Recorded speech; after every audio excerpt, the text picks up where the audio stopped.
Administration से डर रहे और ना हम डिस्ट्रिक्ट एडमिनिस्ट्रेशन से डर रहे। सुबह से हमारी सुरक्षा के लिए 2 ट्रक पीएसी लगा रखी है, हम उनके शुक्रगुजार हैं। कम से कम अब हम पे रजिस्ट्रार झूठा इल्जाम नहीं लगा सकता कि इन्होंने ये हरकत करी, क्योंकि गवाही वो देंगे। एक बात। दूसरी बात ये कि अभी एएसपी साहब ट्रांसफर होके आए हैं यहाँ पर, हमारे अमृत जैन साहब, और एसएसपी साहब भी अभी ट्रांसफर होके आए हैं और डीएम साहब भी अभी ट्रांसफर होके आए हैं। तो साथियों, पिछले डीएम साहब से और पिछले एसएसपी साहब से हमारी पूरी विस्तार पूर्वक बात हुई थी। जो भी कदम उठाएंगे हम कल, चूंकि आज हमने प्रयास करा था, लेकिन पूरा डिस्ट्रिक्ट एडमिनिस्ट्रेशन, चूंकि कई कैबिनेट मंत्री नुमाइश के उद्घाटन के लिए आए हुए थे, तो प्रोटोकॉल में वो लोग वहां लगे हुए थे, हमें समय नहीं मिला। लेकिन इंशाअल्लाह ताला जो भी काम करेंगे डिस्ट्रिक्ट एडमिनिस्ट्रेशन की नॉलेज में लाके करेंगे। एक बात। दूसरी बात, रही बात अलीगढ़ मुस्लिम यूनिवर्सिटी के एडमिनिस्ट्रेशन की, तो हमने आज की जनरल बॉडी का उन्हें नोटिस पहले दे दिया था। आज आगे का लाइन ऑफ एक्शन आप लोग तय करेंगे, क्योंकि अब तक जो भी फैसले हुए वो कमेटी ने करे, आपने लब्बैक कहा। तो कुछ लोगों को ये एतराज था कि साहब कमेटी अपने फैसले थोप देती है, हमने अब बिल्कुल उल्टा कर दिया। आप लोग बताओ, हम 2 ऑप्शन दे रहे हैं आपको। पहला ऑप्शन है जो मैंने कल घोषणा करी कि इन्हें, क्योंकि कानूनी बात यह है कि हमें 72 घंटे पहले इन्हें नोटिस देना है, तो 72 घंटे का नोटिस दिया जाए या उससे ज्यादा दिया जाए। पहली बात तो ये। दूसरी बात ये कि पहला ऑप्शन ये है कि जो मैंने ऐलान करा था कि समय पहले धरने पर मैं और जकी साहब बैठे थे, तो हम जो भी अगला आंदोलन होगा, जो भी कार्यक्रम होगा, उसमें समय पहले हंगर स्ट्राइक टिल डेथ में बैठूंगा। सुन लीजिए आप। उसके बाद मैं उसका तरीका समझा दूंगा आपको। उसका जो तरीका है, उसका तरीका यह है कि वो 24 घंटे चलेगा। 24 घंटे क्या, वो कंटिन्यू चलेगा टिल डेथ। 48 घंटे तक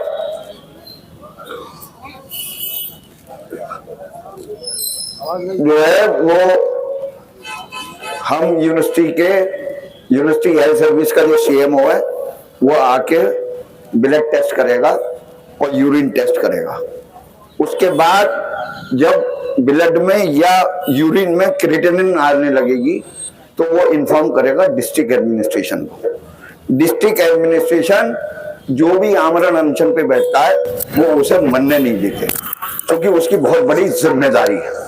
तो वो पुलिस बल इस्तेमाल करके वो उसको उठा ले जाते हैं, लेकिन आंदोलन खत्म नहीं होता। उसके फौरन बाद दूसरा आदमी आमरण अनशन पे बैठ जाएगा, उसके बाद फिर तीसरा बैठेगा, फिर ये कंटिन्यू चलता रहेगा जब तक कि आपकी डिमांडें पूरी नहीं हो जाएंगी। लेकिन ये नई बस्ती के रहने वाले, नई बस्ती में कौन लोग रहते हैं जानते होंगे आप, थर्ड जेंडर। ये थर्ड जेंडर है अंदर वाले। ये इसलिए कि इनकी कॉल फेल का कोई भरोसा नहीं, लेकिन इनमें इतनी भी हिम्मत नहीं है। ये मैं खुलेआम मन से कह रहा हूं कि ये मेरी आंखों में आंखें डाल के बात कर लें, कमेटी तो बहुत दूर की चीज है। क्योंकि साथियों ये झूठे हैं, मक्कार। ये सिर्फ अपनी अय्याशियों में, अपनी आराम में और अपनी फुल मजे ले रहे हैं, सिर्फ यूनिवर्सिटी के पैसे से। शर्म आनी चाहिए अलीगढ़ के मुस्लिम यूनिवर्सिटी के शेखुल जामिया को, रजिस्ट्रार को। सुप्रीम कोर्ट में जो माइनॉरिटी का केस चल रहा है उसमें रजिस्ट्रार की तरफ से, रजिस्ट्रार पार्टी है, लेकिन सुप्रीम कोर्ट में कौन बैठ रहा है? सुप्रीम कोर्ट में बैठ रहा है वो आदमी जो लॉ का प्रोफेसर है और पैनल में उसका दूसरा नाम है, और सेंट्रल यूनिवर्सिटी का वाइस चांसलर है, जिसका visitor chief justice of India है, वो उसके सामने बैठा है। दूसरा कौन बैठा है? दूसरा बैठा है आजम मीर, जो ओल्ड बॉयज की तरफ से पार्टी है। हमारे शेखुल जामिया को और रजिस्ट्रार को ढूंढ मनना चाहिए, इनमें कितना दर्द है इस इदारे के लिए और कितना दर्द है माइनॉरिटी करेक्टर के लिए, ये इनके आमाल से पता चल रहा है।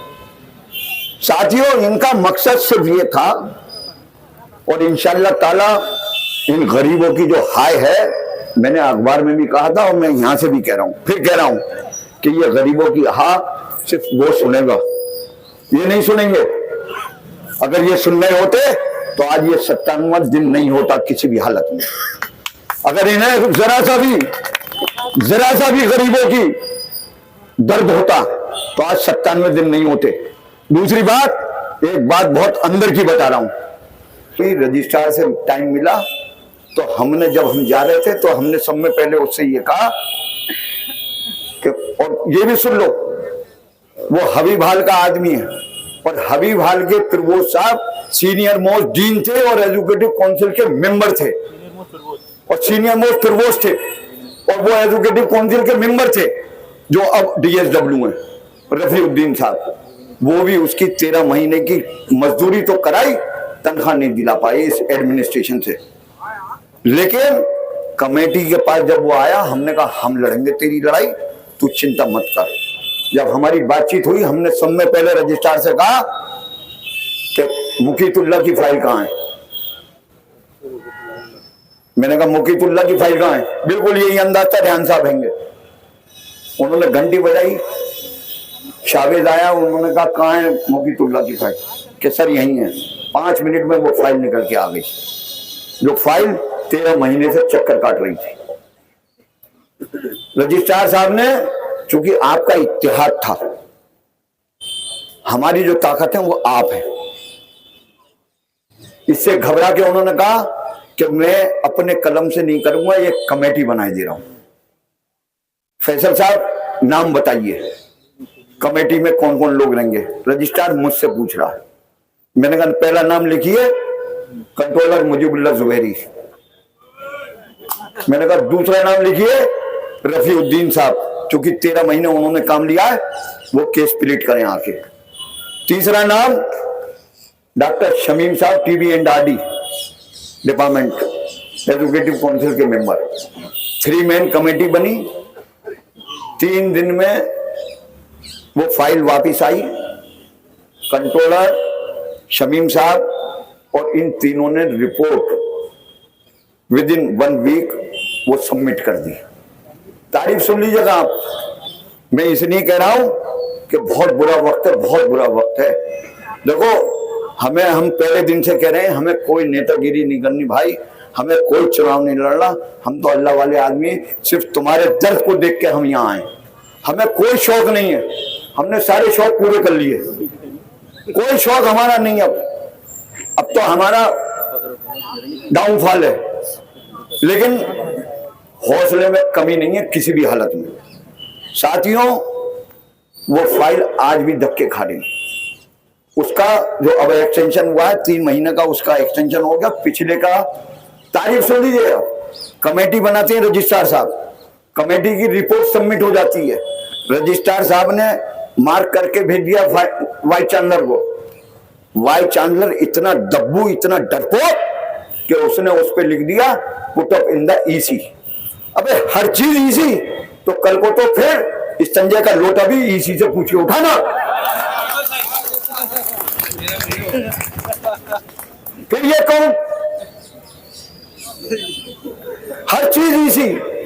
अरे तुमने EC की डिग्निटी को 0 कर दिया। जो EC पॉलिसी मैटर पे डिस्कस करती थी, वो तुम एक्सटेंशन, तुम इंडिविजुअल केसेस उसमें लेके जा रहे हो। ये ढूंढ बनने का मुकाम है यहाँ के एडमिनिस्ट्रेशन का। हमने ऐसा दौर नहीं देखा। और जो पुराने मिलते हैं कहते हैं गांधी जी तुम एक मुजाहिद हो जो लड़ रहे हो, वरना एडमिनिस्ट्रेशन तो यूनिवर्सिटी को बेच खाने के चक्कर में लगा हुआ है। बिल्कुल कि ये जितनी बर्बाद हो सकती है इसे बर्बाद कर दो, लेकिन इंशाअल्लाह ताला जब तक नॉन टीचिंग इस यूनिवर्सिटी में जिंदा है इस इदारे को बर्बाद नहीं होने देगी और किसी हालत में नहीं होने देगी और इनके मंसूबों को पूरा नहीं होने देंगे। अब आ जाओ बात अपने मुद्दे की। तो पहला मुद्दा है आमरण अनशन का, तो मैं पहला, और दूसरा मुद्दा है इंडेफिनिट स्ट्राइक। देखिए स्ट्राइक, अभी स्ट्राइक कॉल ऑफ जब होगी जब हमारे रेगुलराइजेशन के ऑर्डर होंगे। एजुकेटिव काउंसिल जो 23 तारीख को एडजॉर्न हुई है वो इमरजेंट डीसी बुलाएं और इमरजेंट डीसी बुलाकर जो हमारी एडजॉर्न डीसी है उसे बुलाएं और उसमें फैसला कराएं। चूंकि ऐसा है ये बहानेबाजी नहीं होने दूंगा किसी भी हालत में। सुप्रीम कोर्ट का जजमेंट है। देखिए ओपिनियन आपकी कुछ हो सकती है, इनकी कुछ हो सकती है, मेरी कुछ हो सकती है। हमने एक बात कही कि जो ओपिनियन के लिए आपने लेटर भेजा सुप्रीम कोर्ट के वकील को, उसमें सवाल क्या करा? सवाल ये आज तक बताने को तैयार नहीं है। वो इसलिए नहीं बताने को तैयार कि ये झूठे हैं, झूठे, ये सिर्फ घुमा के रखना चाहते हैं बात को। लेकिन हम एक एक बात पे निगाह रखे हुए हैं, एक एक बात पे। साथियों हमें कोई वो नहीं, हमें सिर्फ दर्द तुम्हारा है कि तुम्हारा कल क्या होगा। हम तुम्हारे मुस्तकबिल के लिए फिक्रमंद हैं। बाखुदा कह रहे हैं 9 कमेटी के मेंबरों को कोई ताज नहीं मिल रहा यहां पर, लेकिन सिर्फ ये है कि इन मजलूम गरीबों को कि कोई सुनेगा या नहीं सुनेगा। सिर्फ इसलिए हम यहाँ धरना प्रदर्शन कर रहे हैं और यहाँ हड़ताल कर रहे हैं। बच्चे हमारे भी हैं, हम भी शादियों में जा सकते हैं, हम भी घूमने जा सकते हैं, लेकिन हमने कहा नहीं, पहले ये है उसके बाद। क्योंकि अगर तुम्हारा मुस्तकबिल रोशन होगा तो हमारी अल्लाह जिंदगी बढ़ाएगा और उस जिंदगी में हम घूमेंगे, कोई हमें टेंशन नहीं। अल्लाह ने 3 बार हज करा दिया, 2 बार उम्रा करा दिया, इंशाअल्लाह रमजान में फिर जाऊंगा, बिल्कुल फिक्र। एनओसी दे दी, मुझे डर था कि रजिस्ट्रार मेरी एनओसी नहीं देगा, लेकिन रेहान भाई ने कहा कि वो तो ये चाह रहा है कि बजाय मार्च में जाने के तू तो फरवरी में चला जा। लेकिन जाऊंगा जब पहले तुम्हारा मुस्तकबिल हो जाएगा इंशाअल्लाह ताला। अल्लाह ने चाहा और मुझे अल्लाह की जात पे पूरा यकीन है। साथियों देखो डिस्ट्रिक्ट एडमिनिस्ट्रेशन तुम्हारी बात सुनने को तैयार है। अभी एएसपी साहब आए, मैंने कहा जब पिछले एसएसपी साहब के पास गए थे मिलने, उन्होंने एक एक बात को हमारे गंभीरता पूर्वक लिखा और समझा और पूछा। ये अलीगढ़ मुस्लिम यूनिवर्सिटी का एडमिनिस्ट्रेशन ऐसा है कि 97 दिन हो गए, एक बार भी कोई कॉल नहीं आई। जब आपने स्ट्राइक की कॉल दी तब तक इनके अंदर से हवा ली। जब हवा ली उन्होंने कहा अब आ जाओ असफर साहब, अब आ जाओ जुबैरी साहब, अब आ जाओ टीसी मेंबर। लेकिन हम आपको बिल्कुल वाजे करना चाहते हैं कि अब कैसे हमने सबसे कह दिया। बल्कि अभी असफर साहब से जब बात हो रही थी तो असफर साहब ने घड़ी देखी, बोले 3:45 बज गए, मैं तो निकल जाऊं, क्योंकि आपकी 4 बजे से जनरल बॉडी है, फिर मेरी गाड़ी भी नहीं निकल पाएगी। तो वो 3:45 बजे निकल गए। हमने उन्हें भी वाजे कर दिया बिल्कुल क्लियर कि अब हम किसी की नहीं मानेंगे, किसी की भी। अब तो एजुकेटिव काउंसिल की जो एडजॉर्न मीटिंग है वो उसकी डेट चाहिए, और डेट सुन लेना, डेट ये नहीं है कि जैसे पहले दी थी कि पूरे महीने बैठ गए, उसके बाद 23 जनवरी दे दी तुमने, 23 दिसंबर। अब नहीं, अब तो 1 हफ्ते का टाइम है, सिर्फ 7 तारीख तक का टाइम दे रहा हूं सिर्फ। आज 1 तारीख है, 7 तारीख तक। अब कोई बहानेबाजी इसलिए नहीं चलेगी कि जो मैडम के खिलाफ हाई कोर्ट में केस था उसकी तारीख पड़ गई और माइनॉरिटी करेक्टर की सुनवाई पूरी हो गई। सुन लीजिए, अब फैसला आना है, फैसला कब आएगा ये सुप्रीम कोर्ट के सीजे बताएंगे, मैं नहीं बताऊंगा। तो वो मामला तो अब हो गया खत्म। अब तो हम 6 दिन का इन्हें टाइम दे रहे हैं। 6 तारीख तक अगर इन्होंने हमारी 7 तारीख तक हमारी मीटिंग हो गई तब तो हमारी हड़ताल नहीं होगी। और अगर 7 तारीख के बाद तो 8 तारीख के बाद फिर हमारा दिन शुरू होगा। फिर हम जाने, फिर हम अपनी जनरल बॉडी से मीटिंग के साथ उसमें फैसला भी हमारे फेवर। और जो ये भी सुन लीजिए कि जो ईसी होगी उसमें फैसला होना है। बात जरा घूम गई थी कि सुप्रीम कोर्ट के जो वकील की लीगल ओपिनियन आई है उससे पहले अनीश दयाल की 2017 में आ चुकी है, पॉजिटिव है, और जो कि पॉजिटिव है। आपने वो भी नहीं मानी। दूसरी बात कि एक सक्सेना साहब की रिपोर्ट है, तो 2 दिन 2 वकीलों की रिपोर्ट आपके फेवर में। हमें 7 तारीख तक एडजॉर्न ईसी का फैसला चाहिए, और फैसला ये चाहिए कि जो आपके एजुकेटिव काउंसिल के सिलेक्टेड मेंबर हैं, इलेक्टेड छोड़ दो, इलेक्टेड तो हमारे साथ है, ये उन पे इल्जाम भी है। इलेक्टेड 7 ईसी के मेंबर आपके साथ हैं, उमेश कदम जी, फजलुर रहमान साहब और गीता सिंह, 3 लोग वो हैं, और 4 लोग यहाँ के जो इलेक्टेड हैं, मुइन साहब, मुसव्विर साहब, शमीम साहब और मुराद साहब। देखो, मुराद साहब कोई दिन ऐसा नहीं जाता कि धरने में 2 या 3 बार ना आते हो, ये आपकी जीत है।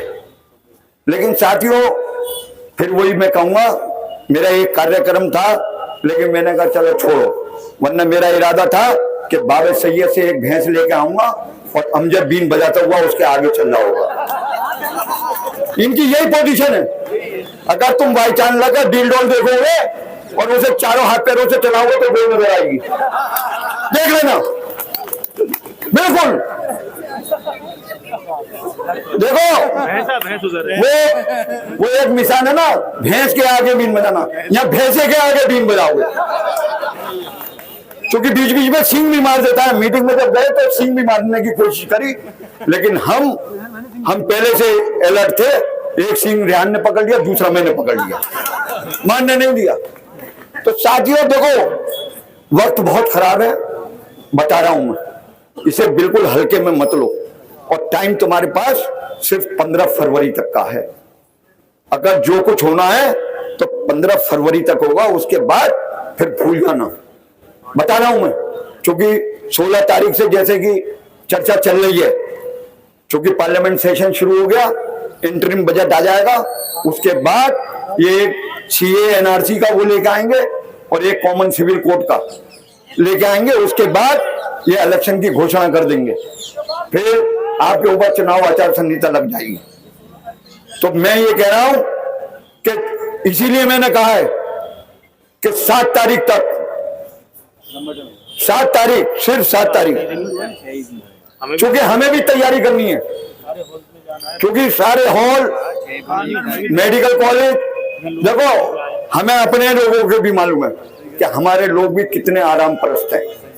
4000 पीड़ित हैं और पोजीशन क्या है आप अपनी आंखों से देख लो, क्योंकि उन्हें मालूम है कि मेरा भैया लड़ रहा है, मेरा तो हो ही जाएगा। ये जहन से निकाल दो, अगर भैया का होगा तो तुम्हारा होना नहीं है। फिर बता रहा हूं मैं तुम्हें, आजकल कोनी मार राजनीति है, भैया को भैया नहीं देख रहा है, वो अपना देख रहा है। दुनिया का दस्तूर अब ये बन चुका है कि सेल्फिशनेस इतनी आ गई है कि भैया भूखा सो जाए मेरी बला से। तो साथियों, हर आदमी की ये जिम्मेदारी है, हर आदमी अपने आप को फैसल गांधी और कमेटी का मेंबर समझे, जब ये स्ट्राइक कामयाब होगी। सुन लेना, और कोई कमेटी का आदमी कहीं नहीं जाएगा, मंच वहीं सजेगा, यहां पहले सजा था, और अनिश्चितकालीन हड़ताल होगी जैसा कि जनरल बॉडी ने कहा। अब बात है 7 तारीख की, नोट कर लेना ध्यान साहब, 8 तारीख से इंडेफिनिट स्ट्राइक, और उसके बाद सुन लो, हम इंडेफिनिट स्ट्राइक 8, 9, 10 और 11 को है इतवार, 11 तक करेंगे हम करेंगे 10 तारीख को जनरल बॉडी। अगर उसके बाद भी बात नहीं मानी जाएगी तो फिर हम मंडे से यानी 12 तारीख से आमरण अनशन पर बैठ जाएंगे। बिल्कुल, फिर हम आमरण अनशन पर बैठ जाएंगे। ये डिक्लेयर कर रहा हूं मैं, नोट कर लेना भाई।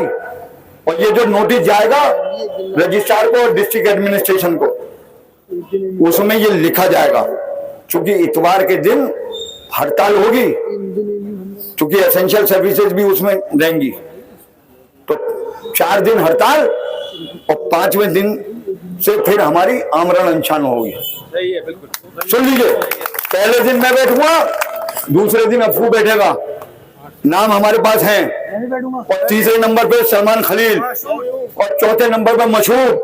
अब जनरल बॉडी में बताओ कौन कौन खड़ा हो जो 3 डेट पे बैठेगा। ये है, देख लो, यहाँ पे मुखबिर भी है, ये है आमरण अनशन, अपनी मौत के लिए भी तैयार है ये लोग। सुन लो, ये है जज्बा, हम आपके हक के लिए जान भी दे देंगे। हम बिल्कुल बाखुदा करें, हमने अपने बच्चों को भी ज़हनी तौर पे तैयार कर दिया है कि बेटे कोई टेंशन मत लेना किसी बात की। इसलिए कि अगर मजलूम का साथ नहीं दिए, हमारे सामने मैदान करबला है, अगर जरा सी भी लालच आ जाता तो फिर मैदान करबला ना होता। वो आले रसूल थे, हम उसके शहदाई हैं, सुन लो। लेकिन हम मजलूम का साथ नहीं छोड़ेंगे और इन जालिमों के साथ अपनी जिंदगी जब तक अल्लाह ने दी है जब तक लड़ते रहेंगे। बिल्कुल।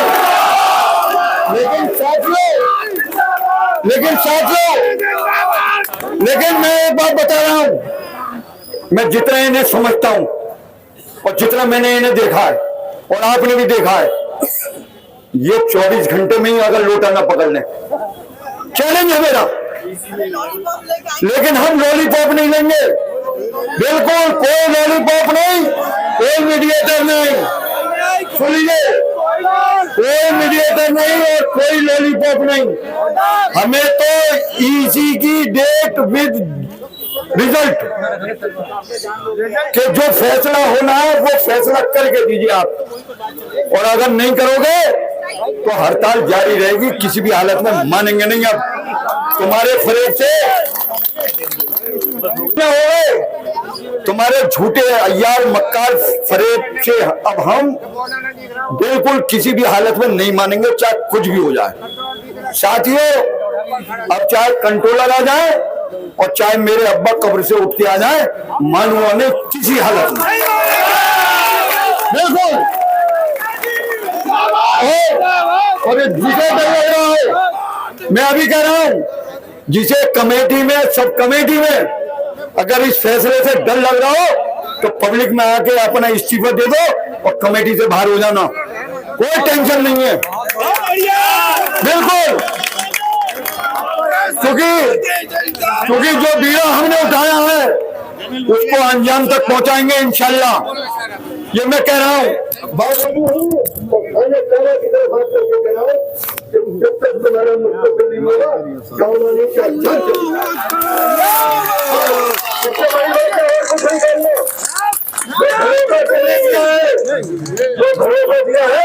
उसे टूटने नहीं दूंगा, चाहे कुछ भी हो जाए। साथियों, बहुत देखे मैंने, वाइस चांसलर भी बहुत देखे और रजिस्ट्रार भी बहुत देखे, और मैंने डिस्ट्रिक्ट एडमिनिस्ट्रेशन में भी बहुत, मैं बाहर की नेतागिरी मैंने दूर करी है। जो लोग पुराने हैं उनसे पूछ लेना, यहाँ से लेके ऊपर कोर्ट तक, मुझे कोई बाल बराबर भी अल्लाह के अलावा मैं न पुलिस से डरता, न मैं जेल से डरता, न मैं किसी से डरता। इसलिए जो यकीन तुमने हम पे करा है, इंशाअल्लाह ताला कसौटी पे अगर खरे ना उतरे तो तो जूते मारते हुए हमारे घर पहुंचा देना बस। लेकिन हम तुम्हें रुस्वा नहीं होने देंगे किसी भी हालत में, बिल्कुल भी।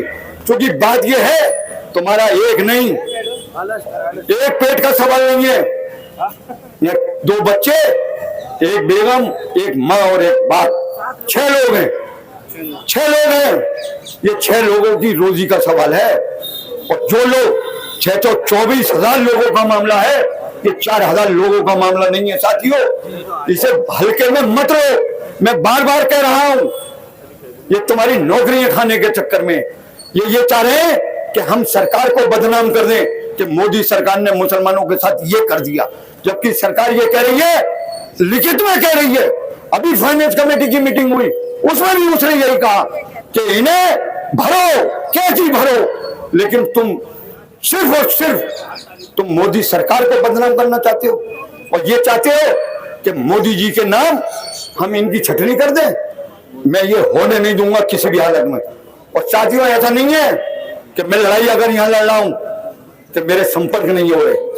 पूरी कमेटी, चाहे वो संगठन का मामला हो और चाहे उनकी पार्टी का मामला हो और चाहे सरकार का मामला हो, हम उनके रास्ते में हैं, ऐसी बात नहीं है।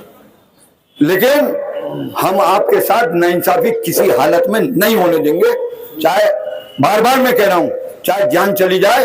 लेकिन कमेटी अब बिल्कुल न तो किसी मीडिएटर की, कोई मीडिएटर आ जाए, अगर इतनी दम है तो शेखुल जामिया यहां मंच पर आकर लिख के दे अपने रजिस्ट्रार के हाथ से कि स्क्रीनिंग कमेटी फला डेट तक की हमने मान ली। बिल्कुल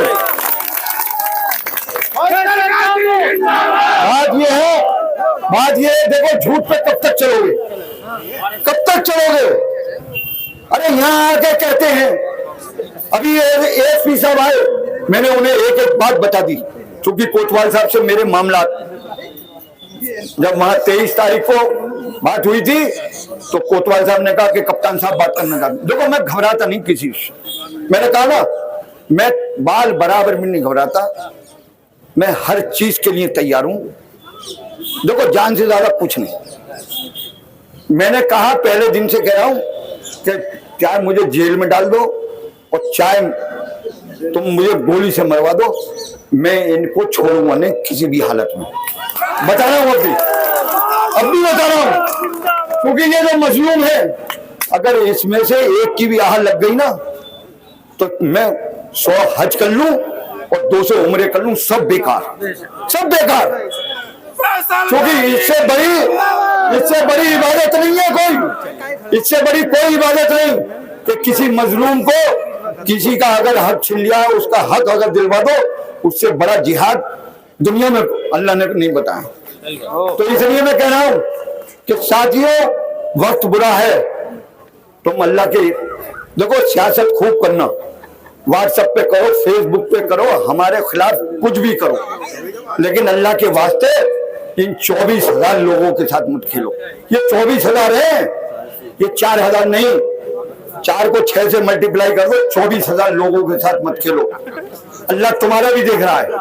ऐसा नहीं है कि तुम व्हाट्सएप पे जब उंगली चलाते हो कि वो नोट नहीं हो रहा। तुम हमारी खूब कबर खोदो, हमें कोई टेंशन नहीं, लेकिन हम तुम कितने प्रशासन कोई हथकंडा अपना ले, इंशाअल्लाह ताला झुकूंगा नहीं जब तक कि तुम्हारे मामला को हल नहीं करा दूंगा। बता रहे सवाल करते हैं लोग कि आज धरने को इतने दिन हुए, क्या हुआ? अरे देखो क्या हुआ, सब में बड़ी बात ये कि जो डेली वेजर के 7 साल से 100 रुपए बढ़ाने को तैयार नहीं थे, आज उसके 10,000 और 8,000 रुपए बढ़ेंगे। ये फाइनेंस कमेटी में पास हो गया, इसको अब ये टाल नहीं सकते किसी भी हालत में, और इंशाअल्लाह ताला एजुकेटिव काउंसिल से भी पास कराएंगे। और पर डे के हिसाब से इन्होंने टेबलें बनाई थी, मैंने पहले भी बताया था, आज मैं फिर बता रहा हूं कि इन्होंने 3 टेबलें बनाई थी। एक में था 50 रुपए, 100 रुपए और 150 रुपए। एक में था कि 18,000, 20,000 और 22,000, और एक में था 709, 628 और 832। अल्लाह का शुक्र है कि हमने पर डे वाला पास कराया, अब वो 22,000 की जगह 24,000 हुआ। तो साथियों ऐसा नहीं है कि कमेटी कुछ नहीं कर रही। कमेटी सबसे बड़ा काम तो ये कर रही है कि 97 दिन तुम्हारा बिना किसी भेदभाव के आंदोलन चला रही है, तुम्हारे लिए लड़ रही है। पूरे जाड़े गुजर गए, कितने लोगों को दर्द हुआ, कई बार कह चुका है। रेहान साहब बीमार हुए, उस बुढ़ापे में जकी को खांसी हो गई। लेकिन साथियों एक बात सुन लो, किसी हौसले में कमी नहीं है किसी भी हालत में।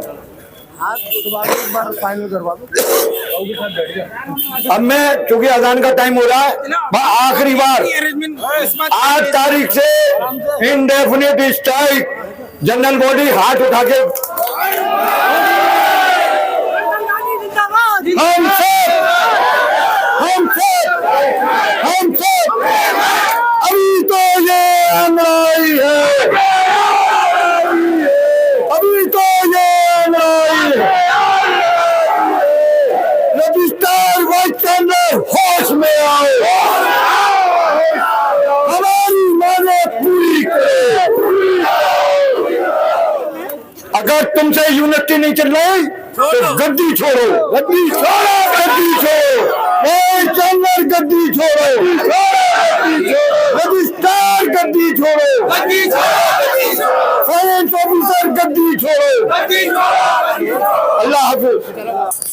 चाहे वो ट्रामा सेंटर हो, चाहे कोई भी हो, कोई हमसे टेलीफोन करके ये ना पूछे कि क्या बंद है क्या नहीं है।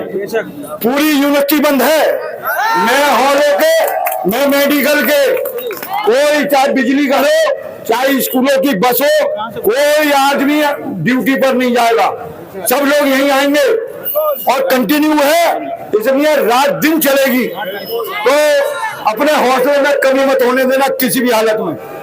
दूसरी बात कि 8 तारीख को सुबह से सुन लीजिए, और धरना जारी रहेगा। 8 तारीख को धरना वहां पहुंच जाएगा सामने, ठीक, और हड़ताल जारी रहेगी, धरना भी जारी रहेगा और हड़ताल भी जारी रहेगी। और उसके बाद 12 तारीख को आमरण अनशन पे बैठेंगे, यहाँ टेंट लग जाएगा। पहला आदमी मैं, मेरे बाद अफू, उसके बाद सलमान खलील, मसूद राज, जीशान पप्पू, सुन लीजिए, और शराफत, नूर मोहम्मद, अब्बास, सब जो लोग आमरण अनशन पर नाम लिखवाना चाहते हैं, हर साहब का नाम लिखवाना, मुजफ्फर इकबाल साहब, इसमें हमने महिला कर्मचारियों को छोड़ दिया है। महिला कर्मचारी सिर्फ हमें हौसला देंगी यहाँ बैठकर। हड़ताल पर और आमरण अनशन पर कोई भी औरत नहीं बैठेगी, सुन लीजिए। और अगर जिसको स्ट्राइक में डर लगे तो उसको छुट्टी लेने का अधिकार है।